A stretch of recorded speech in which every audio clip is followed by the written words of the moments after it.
ஞானானந்தமயம் தெய்வம் நிர்மல ஸ்படிகாகிருதிம் ஆதாரம் சர்வ வித்யானாமய கிரீவம் பாஸ்மகே. நெக்ஸ்டிஜன் அஸ்ட்ரோ டிவி நேயர்களுக்கு அஸ்ட்ரோ கே செய்யுங்காரின் பணிவான நமஸ்காரங்கள். வருட கிரகமான குரு ஒரு ராசியிலிருந்து அடுத்த ராசிக்கு செல்வதற்கு ஒரு வருடம் சுமாராக ஆறுது. அதாவது 13 மாதங்கள் ஆகும். இந்த வருஷம் பார்த்தாலேயானால் குரு பகவான் மிதுன ராசியிலிருந்து கடக ராசிக்கு போகிறார். என்னைக்கு போகிறார்? 26/5/2026 20/10/2026 வரும். கிட்டத்தட்ட 5 மாதம்தான் இந்த வருஷம் இருக்க போகிறார் இந்த கடகராசியில். குரு பகவான் என்று சொன்னாலே அவர் அதீத சுபர். அவர் பார்த்த இடம் மிகப்பெரிய ஏற்றத்தை கொடுக்கும், இருக்கிற இடமும் மிகப்பெரிய ஏற்றத்தை கொடுக்கும். குரு பகவான் பார்த்தாலும் சரி இருந்தாலும் சரி அந்த இடம் மிகப்பெரிய வளமை பெறும், ஏற்றம் பெறும். அதனால் குரு பகவான் லக்னத்திலே இருந்தாருன்னா திக்பலம்னு சொல்லக்கூடியது. அதனால் எந்த லக்னமாக இருந்தாலும் குரு பகவான் லக்னத்தில் இருப்பாரே, ஆனால் அவர் நேர்மையானவராக இருக்கக்கூடிய வாய்ப்புகள் மிகவும் அதிகம்.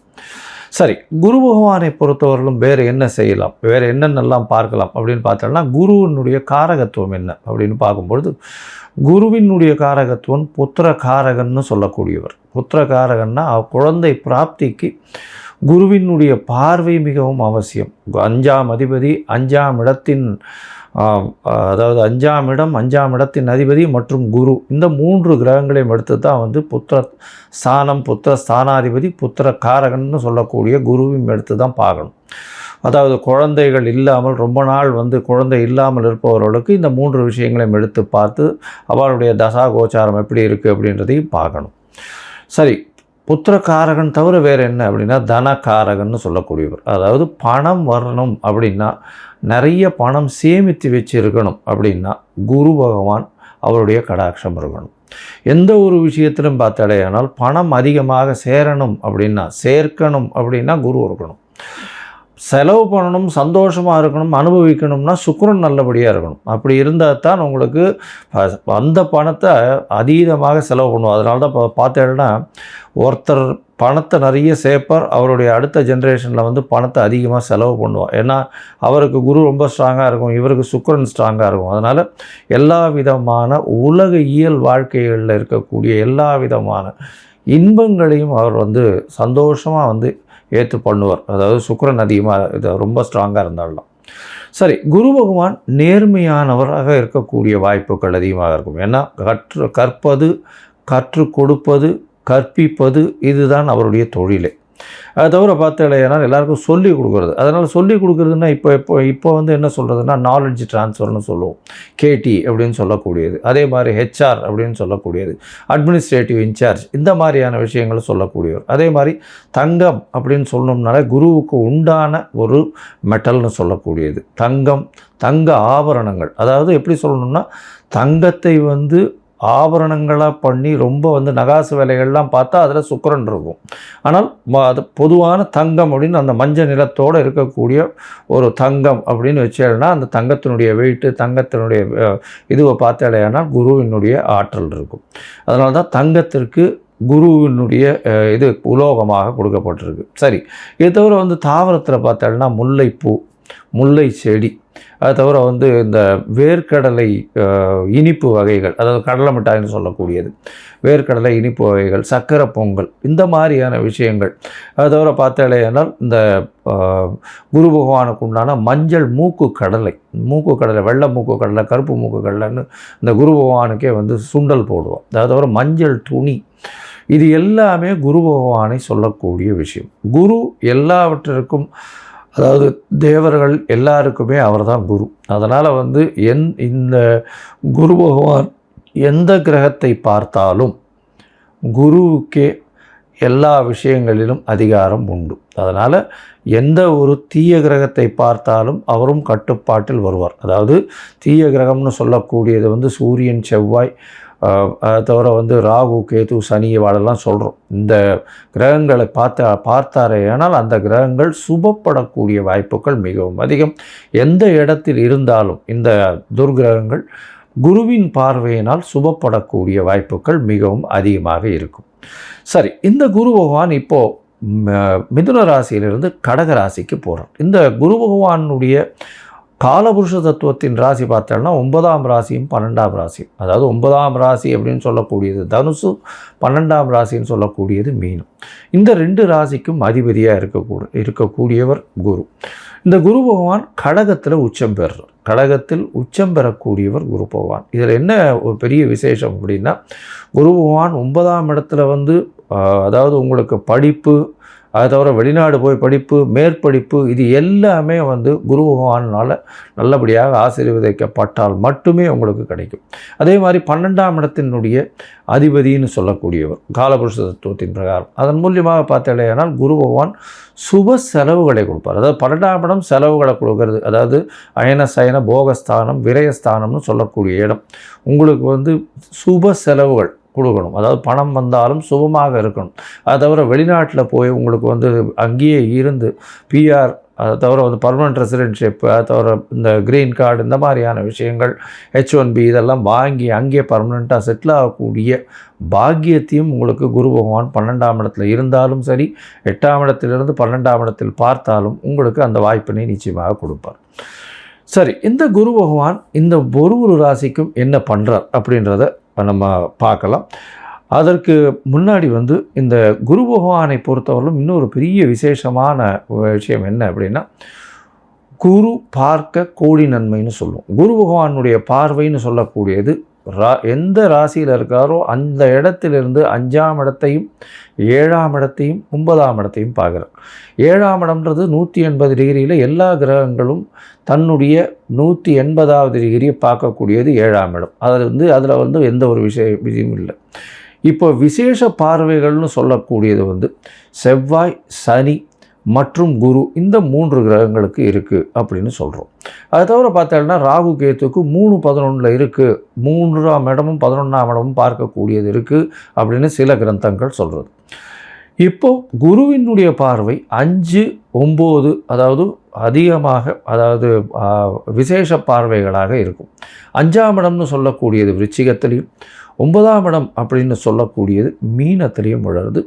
இதை தவிர மகரத்தையும் அவர் பார்க்குறார். ஏன்னா 7ஆம் இடமான கடகத்திற்கு 7ஆம் இடம்னு சொல்லக்கூடியது மகரம். இந்த மகரத்திலையும் அவர் அவரை பார்க்குறார். இதன் மூலியமாக என்ன ஆகும்? குரு பார்க்க கோடி நன்மை. அந்த இடம் எல்லாமே வளம் பெறும், சுபம் பெறும்.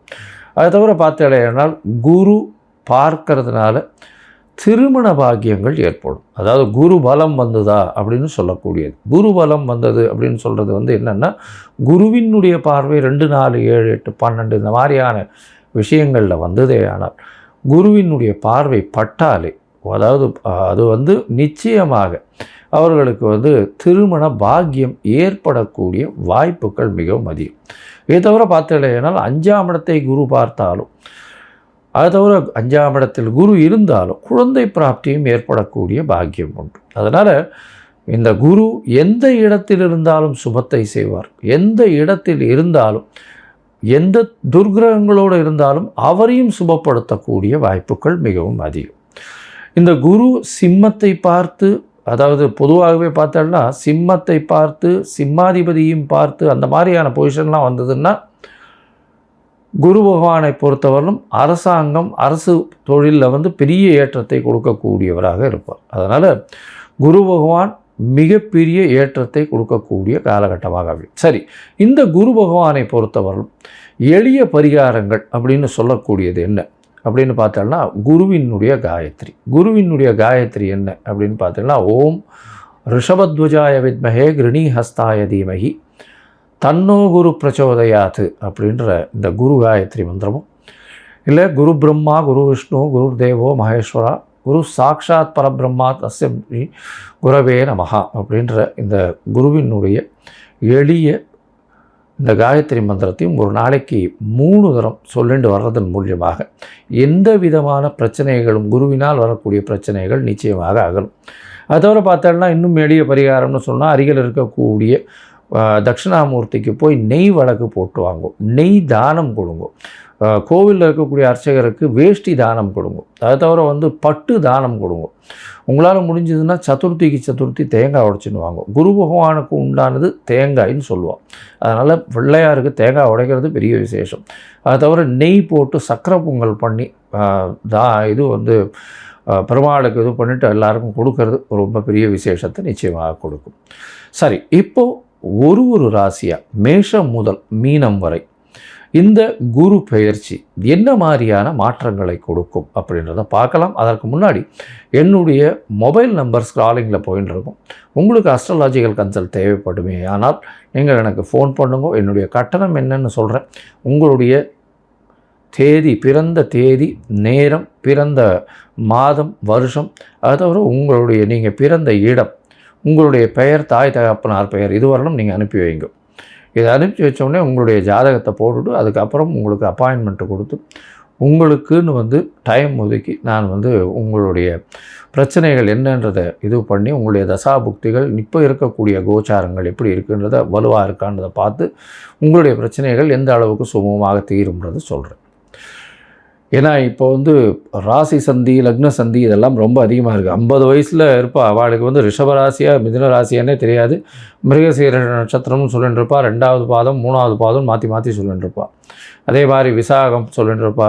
துலாமாக இருக்குமா இல்லைன்னா விருச்சிகமாக இருக்குமான்னு தெரியாது. அதனால் கண்டிப்பாக ஜாதகத்தை போட்டு அதில் சந்தி இருக்கான்னு பார்த்துட்டு அதுக்கப்புறம் தான் உங்களுக்கு நான் அப்பாயின்மெண்ட் தர முடியும். சரி, இப்போ மேஷம் முதல் மீனம் வரை குரு பெயர்ச்சி பலன்கள் எப்படி இருக்குன்னு பார்க்கலாம். கும்பம், அவிட்டம், சதயம், பூரட்டாதி இந்த 3 நட்சத்திரம் 9 பாதங்களை கொண்ட ராசியின் அதிபதினு சொல்லக்கூடியவர் சனி பகவான். ராசிக்கு 2ஆம் இடத்துல இருக்கார். 7 சனி நடக்கிறது, பாத சனி நடக்கிறது. இப்போ இவ்வளோ நாளாக பயங்கர ஸ்ட்ரெஸ் இருந்திருக்கும். ஏன்னா 7 சனினால் உங்களுடைய ராசிக்கு பார்த்தேனால் குரு பார்வை இவ்வளோ நாளாக இருந்தது. இப்போ குரு பார்வை இல்லாமல் போகிறது. 6ஆம் இடத்துல குரு பகவான் உச்சம் பெறுறார். ராசிக்கு 5ஆம் இடத்துலேருந்து 6ஆம் இடம் போகிறார். அதாவது மிதுனத்துலேருந்து கடகத்துக்கு போகிறார், உச்சம் பெற்று போகிறார்.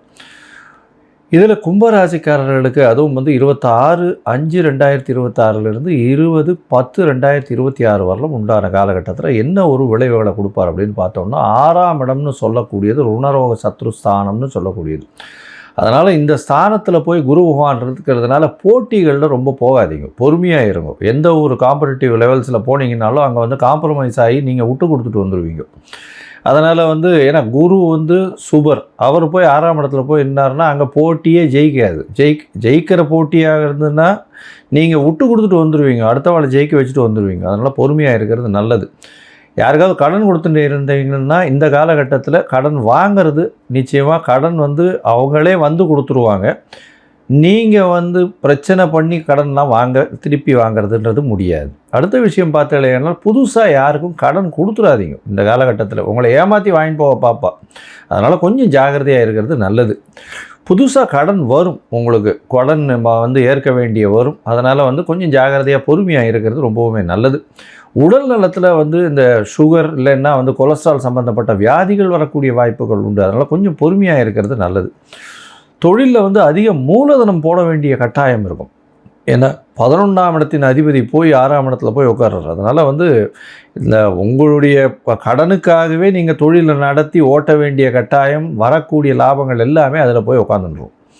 அதனால் கொஞ்சம் பொறுமையாக பார்த்து செய்கிறது ரொம்பவுமே நல்லது. உங்களுடைய ராசிக்கு பார்த்தாலேனால் 6ஆம் இடத்துல இருக்கிற குரு பகவான் ராசிக்கு 10ஆம் இடத்தை பார்க்குறார். அதை தவிர பார்த்தீங்கன்னா ராசிக்கு 12ஆம் இடத்தை பார்க்குறார். உங்களுடைய ராசிக்கு 2ஆம் இடத்தையும் பார்க்குறார். 10ஆம் இடத்தை பார்க்குறதுனால தொழிலில் அதீதமான முதலீடு போட வேண்டிய கட்டாயம் வரும். அதனால் கடன் வாங்க வேண்டிய கட்டாயம் வரும். ஜாகிரதையாக பார்த்து போடுங்கோ. 7 சனி வேறு, பாத சனி வேறு நடந்துட்டுருக்கு. நம்ம இவ்வளோ போட்டால் அவ்வளோ வந்துடும் அப்படின்னு ஏற்ற மாதிரி சொல்கிறவாளை கேட்டு பண்ணினேன்னா ரொம்ப ஜாகிரதை, பிரச்சனை வந்துடும். அதனால் கும்பராசிக்காரர்கள் அதிகமான முதலீடுகள் போடாதீங்க. முடிஞ்சவர்களும் கம்மியான முதலீடுகள்லேயே வரக்கூடிய சொற்ப லாபங்களே சந்தோஷம்னு வச்சுட்டு இருக்கிறது நல்லது. குடும்பத்தில் நல்ல ஒரு சுப செலவுகள் அமையக்கூடிய காலகட்டமாக அமைய போகிறது. வெளியூர் வெளிமாநிலம் சென்று வரக்கூடிய வாய்ப்புகள் இந்த காலகட்டத்தில் வரும். அது தவிர நல்ல நிம்மதியான தூக்கம் இருக்கக்கூடிய காலகட்டம். ஏன்னா பணம் ஏதோ ஒரு வகையில் ரோலிங்கில் இருந்துகிட்டே இருக்கும். அதனால் கவலைப்பட தேவையில்லை. இந்த காலகட்டத்தில் பார்த்தேன்னா வேலையில் மாற்றங்கள் வரும். ஏன்னா 6ஆம் இடத்துல போய் குரு பகவான் உட்கார்றது அந்தளவு விசேஷத்தை கொடுக்காது. நிச்சயமாக வேலை மாற்றங்கள் இந்த காலகட்டத்தில் வரும். பணத்திற்கு கஷ்டம் இருக்காது. பண வருமானம் தொழில் மூலியமாக கொண்டே இருக்கும். அதனால் கவலைப்பட வேண்டாம். இருக்கக்கூடிய தொழிலில் நிச்சயமாக உங்களுக்கு லாபங்கள் வரும். ஆனால் அதிகமாக முதலீடு போட்டு ஆசைப்பட்டு முதலீடுகளை அதிகப்படுத்தி போகிறது வந்து அந்த அளவு விசேஷத்தை கொடுக்காது. ஜாகிரதையாக இருக்கிறது நல்லது. 7.5 சனியினுடைய கடைசி 2 வருஷம் வேறு போயின்னு இருக்குது. அதனால் பொறுமையாக இருக்கிறது ரொம்பவுமே நல்லது. குரு பகவானுடைய பார்வையும் உங்கள் உடல்நிலையை பின்னுக்கு தள்ளக்கூடிய வாய்ப்பு உண்டு. ஏன்னா அவருடைய பார்வை ஒரு நாளாக இருந்தது. அதனால் மென்டல் ஸ்ட்ரெஸ் எல்லாம் ஓரளவு கம்மியாக இருந்தது. ஆனால் இப்போது இனிமேல் வந்து ஸ்ட்ரெஸ்ஸு கொஞ்சம் அதிகமாக ஏறக்கூடிய வாய்ப்புகள் அதிகமாக இருக்கும். ராசியிலேயே ராகு பகவான் வேறு உட்காந்துருக்கார். எல்லாத்துக்கும் ஆசைப்படுன்ற மாதிரி எல்லாத்தையுமே உங்களுக்கே வேணுன்ற மாதிரி ஓடக்கூடிய வாய்ப்புகள் உண்டு. பொறுமையாக பார்த்து செல்வது ரொம்பவுமே நல்லது. சரி, மொத்தத்தில் பார்க்கும் பொழுது இந்த கும்பராசிக்காரர்களுக்கு 6ஆம் இடத்தில் இருக்கக்கூடிய குரு பகவானால் வேலையில் மாற்றங்கள் இருக்கக்கூடிய வாய்ப்புகள் மிகவும் அதிகம். அரசாங்க சம்பந்தமான பிரச்சனைகள், சிறு சிறு பிரச்சனைகள் வரக்கூடிய வாய்ப்புகள் உண்டு. அது தவிர வந்து புதிய கடன் அமையக்கூடிய வாய்ப்புகள் உண்டு. யாருக்கும் புதுசாக கடன் கொடுக்காதீங்க, பொறுமையாக இருக்கிறது நல்லது. அது தவிர கொடுத்த இடத்துல கடனை அவங்களே கொண்டு வந்து கொடுக்குற அளவுக்கு நிச்சயமாக இருக்கும். போட்டி தேர்வுகளெல்லாம் வந்து ஜாகிரதையாக இருக்கும். நிச்சயமாக காம்படிஷன் லெவல்ஸில் வந்து உங்களை நீங்களே வந்து காம்ப்ரமைஸ் பண்ணக்கூடிய வாய்ப்புகள் உண்டு. அது தவிர உங்களுடைய ராசிக்கு பார்த்தலையானால் தொழில் ஸ்தானத்தை குரு பகவான் பார்க்கறதுனால மாற்றங்கள் தொழிலில் வரக்கூடிய வாய்ப்புகள் நிச்சயமாக இருக்கும். தொழிலுக்காக அதிகமான இன்வெஸ்ட்மெண்ட் பண்ண வேண்டிய கட்டாயம் வரும். அந்த இன்வெஸ்ட்மெண்ட் பண்ண வேண்டியதுனால கொஞ்சம் பொறுமையாக பண்ணுறது ரொம்பவுமே நல்லது. இந்த காலகட்டத்தில் உங்களுடைய ராசிக்கு பார்த்தலையானால் 12ஆம் இடத்தை குரு பகவான் பார்க்கறதுனால சுப விரயங்கள் ஆகக்கூடிய வாய்ப்புகள் இந்த காலகட்டத்தில் உண்டு. அது தவிர சுப விரயங்களை தவிர நல்ல தூக்கம் இருக்கக்கூடிய வாய்ப்பு, வெளிநாடு வெளியூர் போயிட்டு வரக்கூடிய வாய்ப்பு இந்த காலகட்டத்தில் உண்டு. உங்களுடைய உடல்நிலையில் சற்று பின்னடைவு இருக்கக்கூடிய வாய்ப்புகள் உண்டு. அது தவிர பண வரவிற்கு பஞ்சம் இருக்காது. பேச்சில் இவ்வளவு நாளாக வந்து நீங்கள் சொன்ன சொல்லு எல்லாமே பிரச்சனையில் இருந்திருக்கும். இனிமேல் கொஞ்சம் கொஞ்சமாக வந்து மாற்றங்கள் வரும். குருவின் பார்வை 2ஆம் இடத்துல இருக்கிறதுனால உங்களுடைய பேச்சுக்கு மதிப்பு வரக்கூடிய வாய்ப்புகள் இருக்கும். இந்த காலகட்டத்தில் உங்களுடைய தசாபுக்தி அந்தரம் சூக்ஷ்மம் அந்த அளவுக்கு விசேஷமாக இல்லை. அப்படின்னா நீங்கள் அருகில், அதாவது சென்னைக்கு அருகில் இருக்கக்கூடிய திருவலிதாயம், அதாவது பாடி அம்பத்தூர் அந்த பக்கத்தில் திருவலிதாயம்னு ஒரு இடம் இருக்குது. அங்கே இருக்கக்கூடிய குருவினுடைய ஸ்தலத்துக்கு போயிட்டு வாங்க. உங்களால் முடிஞ்சு அங்கே குருவுக்கு உண்டான பூஜையை பண்ணிட்டு வாங்க. நெய் வாங்கி கொடுங்க, இல்லைன்னா பூஜையை பண்ணிட்டு வாங்க. அதற்கு பிறகு மஞ்சள் கலர் வஸ்திரம் தானம் கொடுங்க. அதுவும் முடியலையா தேங்காய் உடைச்சி அர்ச்சனை பண்ணிட்டு வாங்க. அதுவும் முடியலையா உங்களால் வந்து டெய்லி இந்த காயத்ரி மந்திரம் சொல்லி இருக்கும். அந்த காயத்ரி மந்திரத்தை ஒரு நாளைக்கு 3 தடவை சொல்லிட்டு வர்றதன் மூலியமாக உங்களுக்கு வரக்கூடிய வரப்போகும் எல்லா பிரச்சனைகளுக்கும் ஒரு பெரிய விமோச்சனமாக அமையும்.